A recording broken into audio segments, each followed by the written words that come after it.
Leo ni siku ya Alhamisi, juma la kwanza la Pasaka. Katika masomo ya siku ya leo, ambapo somo la kwanza kutoka Matendo ya Mitume sura ya 3 aya ya 11 hadi aya ya 26 na somo la Injili kutoka Luka sura ya 24 aya ya 35 hadi aya ya 48, ambapo tunamwona Petro anasema, mbona mnatukazia macho sisi kana kwamba tumemfanya huyu aende kwa nguvu zetu sisi au kwa utawa wetu sisi?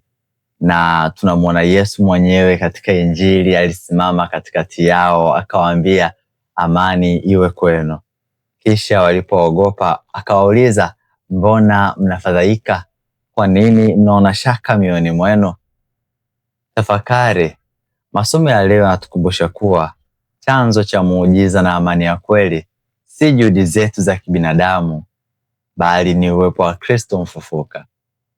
Petro anawashangaa watu wanaomkazia macho yeye badala ya kumtazama Kristo aliyemponya kiwete.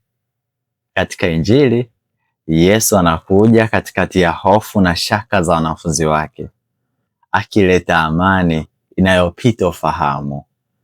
Mara nyingi tunafeli kwa sababu tunategemea utauwa wetu au nguvu zetu, tukisahau kuwa Yesu yuko hapa.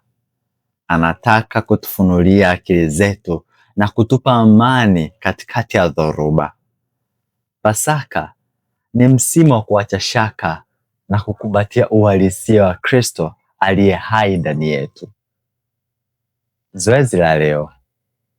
Leo, badala ya kutafuta utatuzi wa matatizo yako kwa nguvu zako pekee, tulia na useme, Yesu, simama katikati ya jambo hili. Hebu toa nafasi ya amani yake itawale maamuzi yako na mahusiano yako na wengine.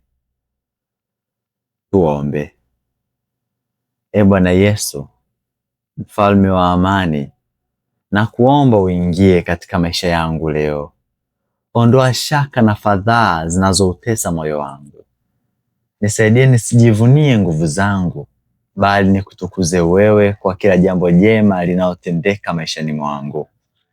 Nifungulie akili yangu nielewe maandiko na nione mkono wako uponyaji kila mahali. Amani yako itawale moyo wangu sasa na hata milele. Tunaomba hayo kwa njia ya Kristo Bwana wetu.